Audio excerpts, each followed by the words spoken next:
Hello, guys. Welcome to another episode of the e-commerce Lab by Ecomcy, the place for everything related to Amazon, FBA, private label, and e-commerce. My name is Vincenzo Toscano, founder and CEO of Ecomcy, and today I bring a friend of mine. His name is AJ Saunders, and he's the founder and CEO of AGS Group, where they specialize on everything that has to do with marketing around e-commerce. So I think this is great for us because I know on this podcast we focus around on Amazon, and we sometimes think Amazon is the only thing actually e-commerce is around, but e-commerce is much more than that. And that's why I wanted to bring Ashley today, because he has an extensive experience around everything outside of Amazon as well. And not today we're gonna touch on interesting topics around, strategies and things that are happening in general. So Ashley, it's a pleasure to have you here, my friend. How you doing? My friend, I'm so glad to be here. I'm so excited. We have such a great talk, aren't we? Yeah, thank you for being here. I think when we had the Oh, chat, I think over 1 week ago, and I learned about what you guys do with your agency and everything. I think it was very interesting because, as I say, in this podcast, we always talk around Amazon, but I think that as Amazon becomes more competitive, sometimes we also need to start thinking outside the box, and that's e-commerce in general. And I know that's your bread and butters, like social media, 100%. email Yeah. marketing, and so on. And I think it would be great to get some insights around that. Now, before we jump into that, though, and I do this with all my guests because I feel like the beauty of these conversations that we can learn from, the people that we bring aboard, we can learn 100%. around their Yeah. journey and everything that they did to reach the position they are right now. So maybe we can start with you and how you landed into the e-commerce space. Yeah. Yeah. So sure. So I have a pretty interesting story. So my first career was I was a guitarist. I lived in London for about 5 years. Awesome. And I came back broke and penniless. Like my early 20s, and I I googled see. how to make money online. Right. Oh, And then good. from there, I taught myself digital marketing. I started an ebook publishing company. A few Mm-hmm. years down the line, I got into WordPress and building websites and doing Yeah. SEO work. And then started doing e-commerce. So I started doing e-commerce, buying stuff off of eBay, right, as bulk Yeah. orders, and Yeah. then just splitting them up and reselling them. And that wasn't that profitable, but it kind of taught me the basics, right? And then from Yeah. there, I found distributors. I found brands that would talk to little old me, and and then before long, we had customers in 12 countries, and it was a really, really interesting kind of journey. And then off the back of that, about 5 years ago, I transitioned to running affiliate sites, and then about 2 years ago, I transitioned back to running, to doing general marketing for other people, consultancy. And Yeah. then I've just in the last kind of year, I've focused mainly on e-commerce companies and helping them really understand and really grow. So that's kind That's of my awesome. journey Wow. in 2 minutes.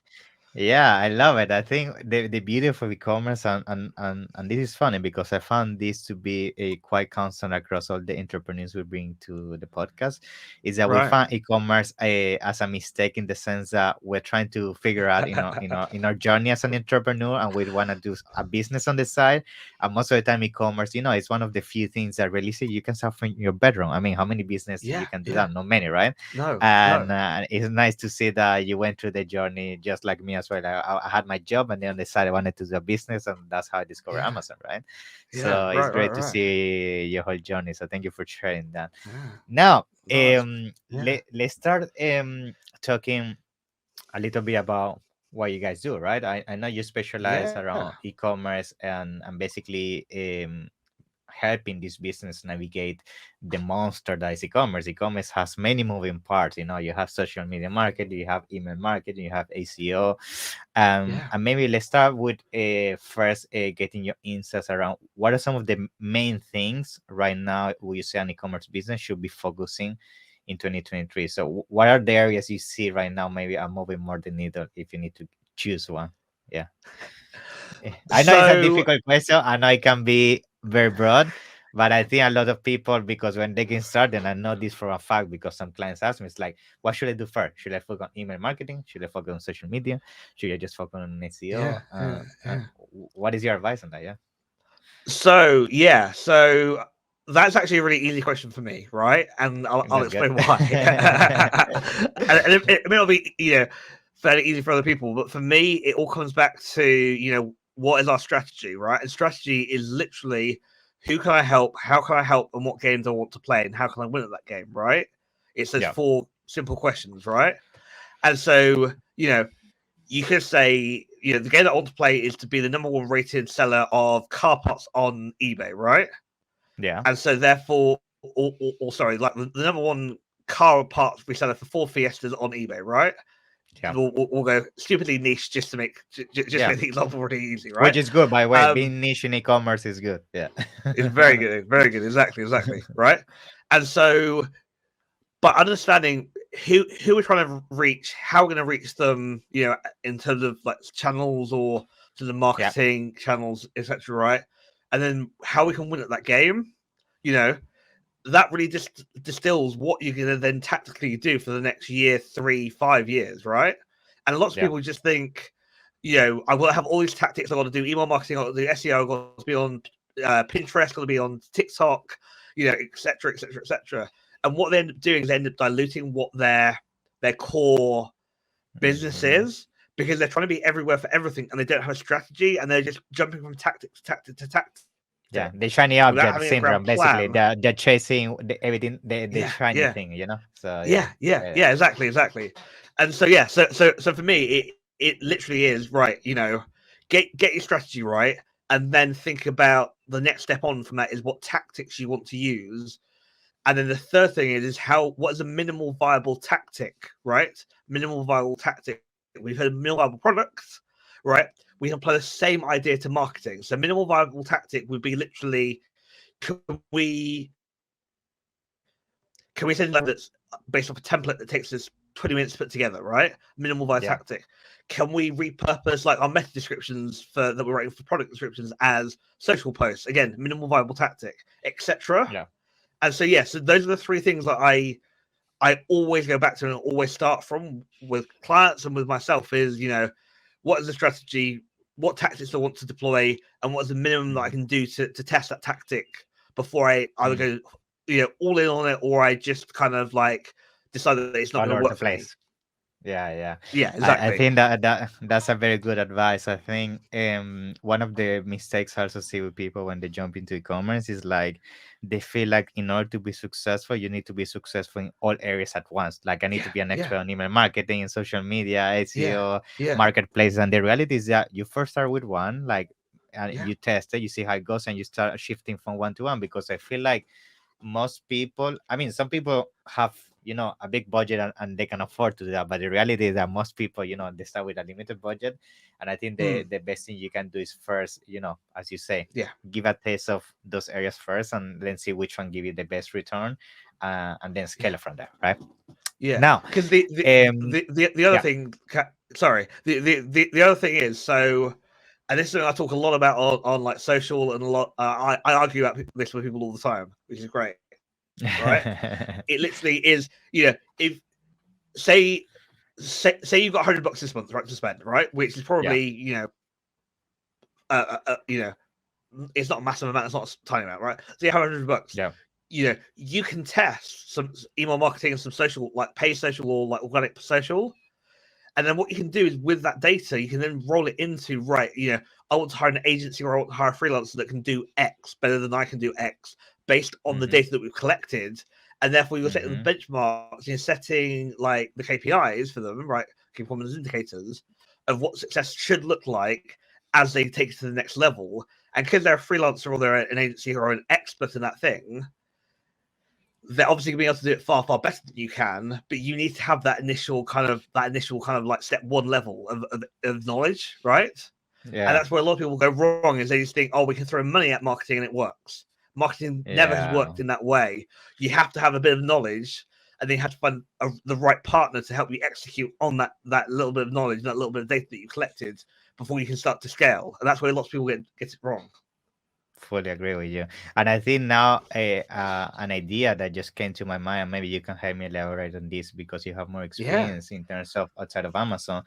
When it comes to starting your e-commerce journey, right? I would say, from my point of view, the thing that for sure you should be doing like almost perfect. I mean, nothing is perfect, but the thing that you should be doing as good as possible from day one, I believe, is ACO, because I feel like we Yeah. know ACO takes time to get built, and if you do it wrong from day one, then you say, you know what, I'm gonna take care of it 1 year, 2 years later. All that time is wasted, right? Compared to maybe paid advertising in marketing that you can always turn it around in a couple of weeks or months, but ACO takes time. So, what is your take on this, and some advice you can provide around that? Yeah. Yeah. So my big advice is actually, separate things into, short term, long term, and medium term. Like Okay. tactics, Okay. and then pick one of each or pick a couple of each, right? And then invest in them. So for me, paid ads is obviously be short term, right? You're gonna Yeah. you should get a result within 24, 48 hours, right? If you're doing it, Yeah. if you're doing it right? Number one, SEO is going to be a long term thing because it's going to take you. It may take you 3 months, it may take you 6 months, it may take you 2 years, right? To actually get some traction Mm-hmm. happening. But you still have to invest over those. It's a long term investment, right? But it Yeah. doesn't negate that you shouldn't invest. Does that make sense? I see what you mean. I see what you mean. Yeah, Yeah, it's yeah. basically choosing what you want to achieve in what time frame. Yeah. Right, exactly. And then you might do like medium term, might be email, right, or SMS, some sort of retention marketing, which again, Mm-hmm. is a medium term play because it may take you 4 emails for people to start responding to those emails and buying, clicking Mm-hmm. through it, etc. But yeah, so that's how I structure things. And then for like with SEO in particular, I think what a lot of people do is they get really fascinated by shiny objects. And they think, better Mm. try TikTok this week, and they may be Yeah. operating in the market where actually there's not a lot of SEO, magic happening, or sorry, not magic, but like there may not be a lot of like competition to the SEO I see what you happening, mean. Mm-hmm. and therefore actually they could get some incremental gains, within 3 months if they just focused on that. So that's the first thing Mm-hmm. that I think people make. So sorry, that's number one is they don't see it as a long-term play. They see it as, it's something we can Mm-hmm. do next week. No, you have to be doing it now, and keep Yeah. feeding Yeah. the beast. And then Yeah. number two, look at the competitive landscape. You could be doing something now that would provide a result within a couple of months, right? And Yeah. then the third thing is a lot of people get wrong with SEO is they think it's a one-time investment, and Yeah, that's a big one. Yeah. as you know from your experience running ads on Amazon, you never just set it and leave it. You're always Yeah. constantly Yeah. tweaking things, or constantly having new ideas, and constantly spending You a bit of find new money testing keywords, new things. phrases, new Yeah, trends, yeah, yeah, and yeah, yeah. yeah. And Yeah. so Yeah. I I think the biggest mistake that people make is they think that they operate in a static market or a static vertical, right? And they think Mm-hmm. they do the work once and it's there and it's done. That's not how marketing works, and that's definitely not how SEO works at all. And so Yeah. you need to be on this, and the people that win at SEO aren't the smartest people necessarily, right? Mm-hmm. But they're the most consistent, and I think that's true for Yeah. whatever vertical you're in and whatever life you're doing. That is Yeah. the thing, right? They're just the most Yeah. consistent at doing it, and so yeah, so that's where I come down at SEO, just to use some more practical kind of tips, because that's probably what people actually want, Mm-hmm. right? SEO to me and all marketing is literally, can we build checklists that enable us to cut down the process and cut down the bullshit? If that's okay, I'm Mm-hmm. not, right? Yeah, of course. Feel free to say what you want. Right, can we create checklists and templates and frameworks behind what we're doing, right, to Mm-hmm. make the implementation easier? Because if we have templates and we mark our calendar, like on the first of each month we need to do X, Y, and Z, right? On the second of the month That's we right. need to do some keyword research. You're then building a structure that makes it impossible for you not to complete the activity, right? Mm-hmm. I And that's see where what a you lot of mean. people fail, right? Because they think SEO is just too grand a topic, too grand a scheme to kind of sort, fix, and get sorted. We just won't do Mm-hmm. it, right? Whereas if you try and break it down into component parts and into manageable chunks, it then becomes a heck of a lot easier to do, right? Good. And so Very good that's advice. kind of my little tips for you. Good. And just I usually ask this question just in case you have some tool that you could recommend. Is there any tool that maybe for people getting started that you would say that's very good for ACO in general? Like let's say that you could recommend a specific type of because I know there are these tools that help you like find keywords and all that. Is there something that you recommend for SEOs for that? Yeah, so I don't recommend if you're just starting out going and buying like Ahrefs or SEMrush because they're Yeah, agency level software that is expensive. And once you yeah, understand that agency level, you're fine, right? So I wouldn't yeah. recommend people unless you want to spend a couple of grand on tools and you got Yeah, that budget. I yeah, wouldn't recommend, right? There are low cost tools like there's Uber Suggest, who by Neil Patel, who's a great SEO guy, and yeah. I think that's 15-20 bucks a month. You know, it's That's nothing very good. really. Yeah, yeah. Yeah, which is really, really good. And there's also the tool that I use is SEO Power Suite, Okay. and they're essentially about the same. I think they're between 15-20 bucks, a month, and yeah, it works out. I think it's like $300 a year, right, to Okay. buy their tool suite. Very good. And I know the team quite. I know some of the team quite well, and I really, really like them. They're really, really great people. They're really, really experienced in what they're doing. And so yeah, so for me, that's what I love. That's what I use. But there's plenty of SEO tools out on the market, and it's just finding the one that That works in the way suits that you. you want it to work. Yeah, Yeah, for exactly, sure. exactly. I think it's all about testing. You need to give it a chance to Yeah, all of them and yeah, see which one fits your style the yeah, best, right? yeah, So yeah. And awesome. a lot of these SEO tools you can usually get like 14 days for free. And so Yeah, for so me, it's no yeah, risk. Yeah. there's Yeah. no risk. There's no risk. And I think Ahrefs are doing like a $7 7-day trial, right? They've Yeah. been doing that So forever, right? And so seven yeah. bucks is nothing. So you can try it. You can It's a see me coffee like it, pretty see how much. it works. Exactly, exactly, my friend. Exactly, exactly. Good. So yeah, Awesome. so yeah, Good. Thank you for sharing that. I appreciate that. So now, I want to also start touching a little bit on social media, and the reason why I want to do that is because that's one of the main things that for us, Amazon sellers, we always mention like, oh, we need to do social media, we need to have a presence, we need to go with influencers and all that. And I know it's a vast topic. Of course, we cannot cover all of it right now, but I would like to start maybe with what have you seen in the social media space that is actually also been giving the best results. So, and what I mean with this to summarize the question is like, have you seen any specific platform working the best, like maybe Facebook or Instagram, TikTok, or realistically always gonna come down as you mentioned the product? Or what is your take on this? Yeah. yeah. So I think for me, it always comes back to where's your customer and what's going to allow you to interact the best with your customer. Mm-hmm. And so, so I have a big home automation website, right? That's my kind of my side project, right? We did Mm-hmm. about 166,000 visitors last year, Mm-hmm. right? Just to kind of put that into context. Good. I've started following an installer of one of the brands that I talk about all the time, a brand called Control 4, right? Okay. And what they're doing, so they're doing a lot of stuff on Instagram, and they've now realized that there's also the shorts that they're producing for Instagram, which are great little videos, right? Actually, also work on YouTube because there's not that much content from the dealer perspective on YouTube about Control 4, for example, right? And so for me, because there's not, there's awareness, there are people searching on YouTube for Control 4, Crestron, blah, blah, Mm-hmm. blah, right? That of them there is demand, but there's not enough supply there. And so for me, Mm-hmm. they can get a great level of actual like views and interest that may not be able to convert to actual like business, which is another thing. But in Mm-hmm. terms of the actual creating awareness around what they're doing, where they're located and all that stuff, that's a really interesting prospect for me.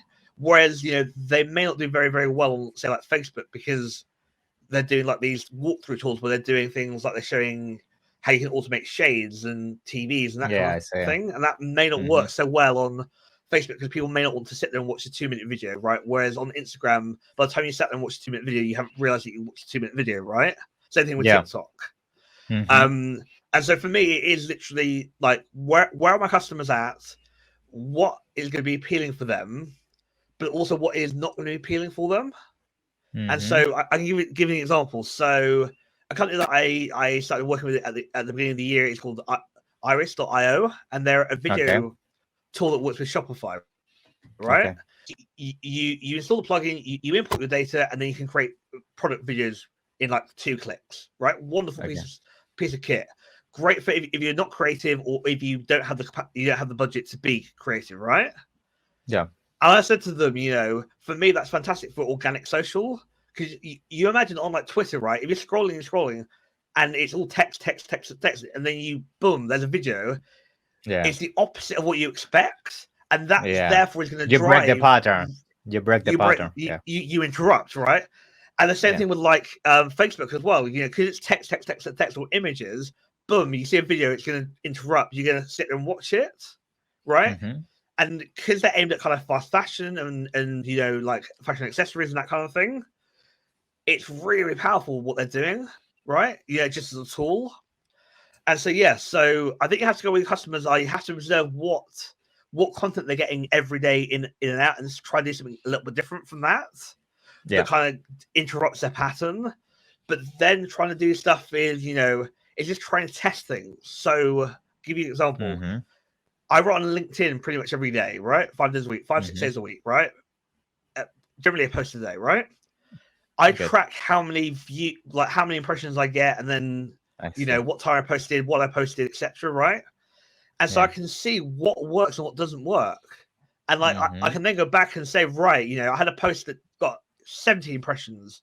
Can I tweak that post and post it 2 weeks later or 3 weeks later, and try and tweak it so it gets more views or more interest, right? Yeah. And so for me, it is, you have to be testing things, you have to be trying different things, you have to be where your market is. And I think it's a combination of all of those factors that actually gets you to where you need to be, right? Yeah, and I think that's a good thing that you mentioned, like measuring what happens after you post it, because I think at the end of the day, a lot of people do social media just blindly, like they just keep posting and hope something happens. And I think this actually just remind me of a question I had in my mind for you, which is when it comes to social media, I guess you also agree that it's also a matter of volume, right? And what I mean by this is like if you're posting only once per week, you're never going to have enough substantial data to actually strategize what is happening and how to fix it, right? So basically my question is, do you advise a certain frequency when it comes to social media to actually be able to have enough data, like maybe once per day or every 2 days, or it really going also depend on the brand? Or what have you seen with that as well? So I think lots of people are of the opinion that you have to be posting like once a day, multiple times a day. And I think it can be more impactful to say, actually, we're going to post like on a Tuesday at 4 p.m., right? And that is your thing, and that's what you stick to, right? And then you can gather, you may not be able to gather a ton of, you can gather enough data to see, right, if we do like a Tuesday at 4 and then like a Thursday at 11, right? How that kind of spreads out and how that actually interrupts the pattern of them getting constant. Because you can make it more meaningful then. The other thing that I would say, and sorry, this is probably backtracking just slightly, is most people fail on social. You must encounter this because they chase the wrong metrics. They don't have a plan. And so for me, you can post on social and it gets no likes, no reposts, no comments, but actually you get 20 click-throughs to the Amazon site or to your Shopify store, right? And that results in one sale. And that's what the KPI is. You're tracking, you're measuring sales, right? You're not measuring likes, comments, retweets, whatever. You're tracking sales, and therefore, on the face of it, it looks like you had a really done post, right? But actually, on the back end, you're taking that KPI box and you're jumping up and down, my friend, because you sold, $200 worth of product that actually has a gross margin of say 60-70%. And so we're all happy then, right? Because that's what we're in the business of. We're in the business of shifting products, not like shares and retweets, right? Or going viral on TikTok. And so that's why I think a lot of people get it wrong, is they focus on how can I get more impressions, which is great. That's one thing that you should test. But impression doesn't give you money. That's the thing. Exactly. And and really interesting. I was talking to a good friend of mine yesterday who said to me, he was saying to me, I get all this interest on like Instagram when I post and blah blah blah, and it never leads through to sales. And I was saying, okay, great. What are you tracking? What's the next step in your process? Are you trying to get them on the email list? And how often are you emailing them? How marketing isn't just a one step, one type process anymore, is it? Right? And he was like, I said, okay, cool, we can fix that, right? Because you have the data to know that people are interested in what you're talking about, right? Because you can see that you're getting likes, you're getting impressions, etc. You just don't have any follow through, and that's what we need to focus on next. And that's when we set the KPI and set the touch points in that process. Because at the moment you've got one touch process and you're trying to make a sell. And you're forgetting that there's this massive chasm in the middle, right? I mean, if you build a bridge, if you build a bridge, we're all happy, right? I think I don't remember when where I saw this, but I remember seeing this fact that on average a person needs to see your brand like 5 to 7 times before they make a purchase from you, something like that, right? 100%, so 100%, I totally agree with you. If those impressions that you're tracking, just let's say on Instagram, that's the only thing you do, that's one contact. Then from that, if you're not doing email marketing, you're missing one content. If you're not doing SEO, you're missing another content. So I think when it comes to e-commerce, it's building a whole ecosystem. I know like one silver bullet is gonna bring you all the sales. You know, you need to create the ecosystem that people stay on that circle that your brand is there bombarding them. You see? yeah. But also, I don't think, and you must find this as well. You know, a lot of people don't think about the aspirational element of what they're doing, right? So I can give you an example. So my favorite car is a Bentley Continental GT, right? The list price of it is, I think, 130,000 pounds, right? Yeah. I can't yet afford that, right? yeah. Shocking, I know. Shocking. Soon you will. Soon. But what Bentley are expert at doing from the head office is creating aspirational content that draws you in and keeps you interested in the brand and keeps you aware of what the brand is doing and how they're right, etc., right? And that as like a retention strategy. You know, it may be 20 years before somebody sees a Bentley advert and buys their first Bentley, right? Maybe 20 years. I see. And you imagine Bentley understand the head office level that they need to be producing content that keeps invest that for years. Invested, that's aspirational, and so that's what I think a lot of brands get wrong when they talk about marketing, is they think we're just going to do something and we're going to get a sale, and it's like, well, no, sure, but that's 2% of your active market, right? 98% of your market will not buy on the first touch point, and 50% of your market may never buy, right, or may buy 6 years down the line, and so you need to be consistent and be strategic with what you're doing, so that you are bringing these people along for the journey and they understand what you're doing, so that when they are ready to purchase, you are the only option, not an option in the sea, right? Yeah, totally agree with you. Yeah, I think that's super important. I feel like that's the number one thing that kills most marketing plans out there, that they feel like you put X into something and next day you need to get Y. But I think nowadays it's more about building the brand awareness, building your presence, building that, behavior that people see you actively and they see you doing things around the specific niche. And as people start, see you, that's where you build the trust, and that's where they press the buy now button. 100%. Awesome. Yeah. So, I mean, actually, to be honest, it's been awesome, this conversation. I think we touched on very interesting topics. I mean, just SEO and social media can take hours and hours, and I'm pretty sure I'm going to have you for future episodes so we can do it more technical and go more in depth. I love that. But the purpose of this one was to, give a taste around everything that happens also outside of Amazon, and to open your eyes that, these strategies that we talked today are definitely very important to scale your e-commerce business. So now, before we close today's episode, actually, I want to give you a minute or so you can tell us more about, where people can find about you and your business and how they can get in contact with you. Yeah, so they can go to ajsdigitalgroup.com and or they can go to LinkedIn. I'm on LinkedIn, I'm on Instagram. I'm a very friendly person.